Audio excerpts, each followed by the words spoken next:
Assalamualaikum warahmatullahi wabarakatuh. Alhamdulillahirabbil alamin wa bihi nasta'in ala umurid dunya waddin.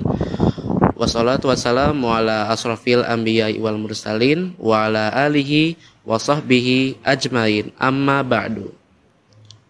Pertama-tama mari kita panjatkan puji syukur kita kepada Allah Subhanahu wa taala, karena berkat serta rahmat dan ridhonya kita masih bisa bertemu kembali dengan bulan Ramadan yang penuh suci dan berkah ini. Sholawat serta salam kita junjungkan kepada suri tauladan kita, Nabi besar kita, Nabi Muhammad Sallallahu Alaihi Wasallam, kepada keluarganya, para sahabatnya, dan kita semua sebagai umatnya. Semoga kelak kita akan mendapatkan syafaat di yaumil akhir nanti. Amin ya rabbal alamin.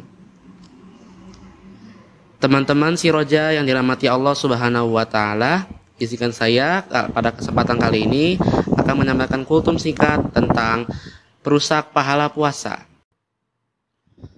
Sahabat Tiroja yang dimuliakan Allah Subhanahu wa taala, kita ketahui bahwa bulan Ramadan adalah bulan yang dilipat gandakan pahala kita, dan banyak sekali peristiwa yang terjadi di bulan ini. Contohnya nih, kita misalkan diwajibkan untuk berpuasa selama 1 bulan, sholat tarawih yang khusus ada di bulan Ramadan ini, dan yang paling utama, yang paling ditunggu-tunggu oleh umat Islam adalah malam Lailatul Qadar. Tapi teman-teman sekalian, bulan Ramadan ini bukan hanya sekedar sholat tarawih atau nahan makan dan minum aja, tapi ada yang harus kita perhatikan, yaitu adalah hal-hal yang dapat merusak pahala puasa kita. Sebagaimana sabda Rasulullah bersabda, ada 5 hal yang bisa merusak pahala kita. Apa saja? Yuk kita simak hadis Rasulullah berikut ini. Khamsun yuftirna as-shaim al-ghibah wan namimah wal kadhib wan nadhru bisyahwah wal yaminul kadhibah.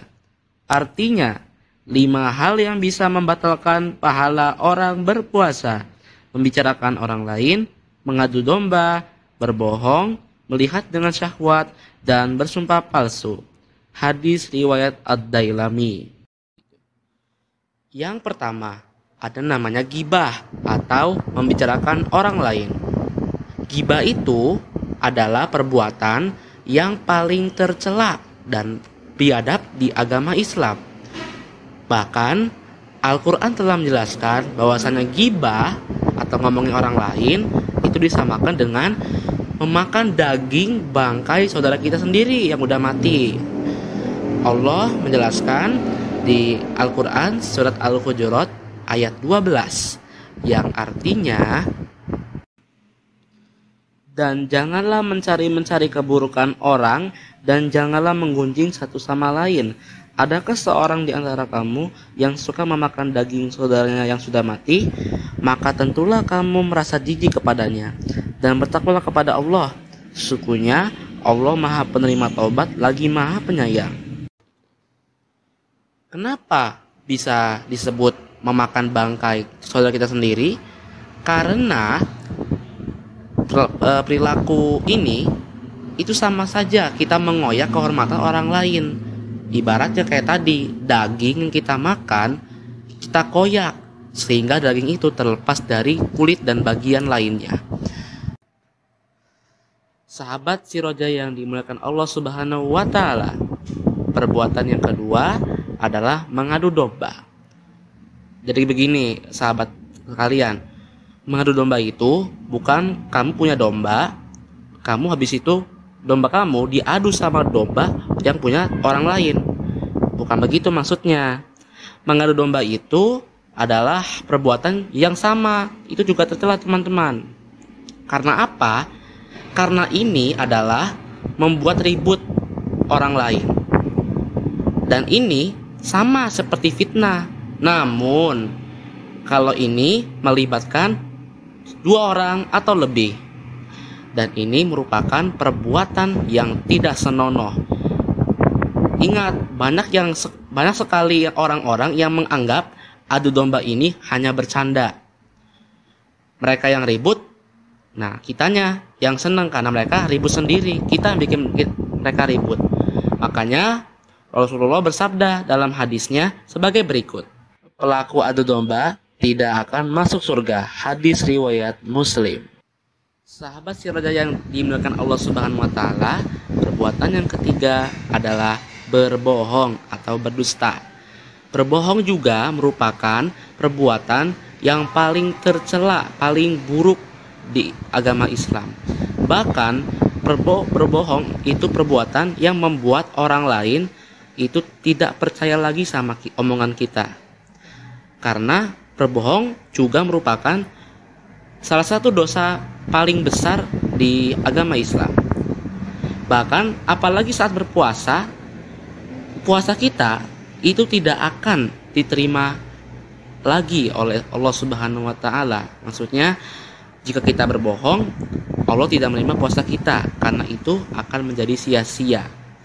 Sebagaimana sabda Rasulullah SAW berikut ini, barang siapa yang tidak meninggalkan perkataan dusta, maka Allah tidak butuh dari rasa lapar dan haus yang dia tahan.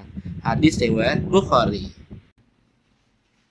Sahabat si roja yang dimuliakan Allah Subhanahu wa taala, perbuatan yang keempat adalah melihat dengan syahwat. Melihat dengan syahwat juga merupakan perbuatan yang dapat merusak, bahkan menodai pahala puasa kita. Bahkan Rasulullah SAW bersabda bahwasanya pandangan itu merupakan anak panah iblis. Maka dari itu, marilah kita menjaga pandangan kita supaya pahala kita pun tidak gugur. Sahabat si roja yang dimuliakan Allah Subhanahu wa taala, perbuatan yang terakhir, yang kelima nih, adalah bersumpah palsu. Bersumpah palsu adalah perbuatan yang dilarang dalam Islam, apalagi kalau bersumpahnya menyebut nama Allah. Udah bersumpah nyebut nama Allah tapi sumpahnya palsu. Nah, itu termasuk 3 dosa besar juga tuh, teman-teman. Bahkan Allah Subhanahu wa taala berfirman dalam Al-Qur'an surat Al-Imran ayat 77 yang artinya, sesungguhnya orang-orang yang menukar janjinya dengan Allah dan sumpah-sumpah mereka dengan harga yang sedikit, mereka itu tidak mendapat bagian pahala di akhirat. Dan Allah tidak akan berkata-kata dengan mereka dan tidak akan melihat kepada mereka pada hari kiamat, dan tidak pula akan mensucikan mereka. Bagi mereka azab yang pedih. Al-Quran surat Al-Imran ayat 77. Nah, itu dia teman-teman, 5 hal yang dapat merusak pahala puasa kita yang langsung disampaikan oleh Rasulullah SAW. Semoga kita semua terhindar dari perbuatan itu dan kita introspeksi diri. Kita harus mengerjakan amal ibadah di bulan Ramadan yang penuh berkah ini. Sekali ibadah, pahalamu langsung nambah. Wabillahi taufiq wal hidayah. Wassalamualaikum warahmatullahi wabarakatuh.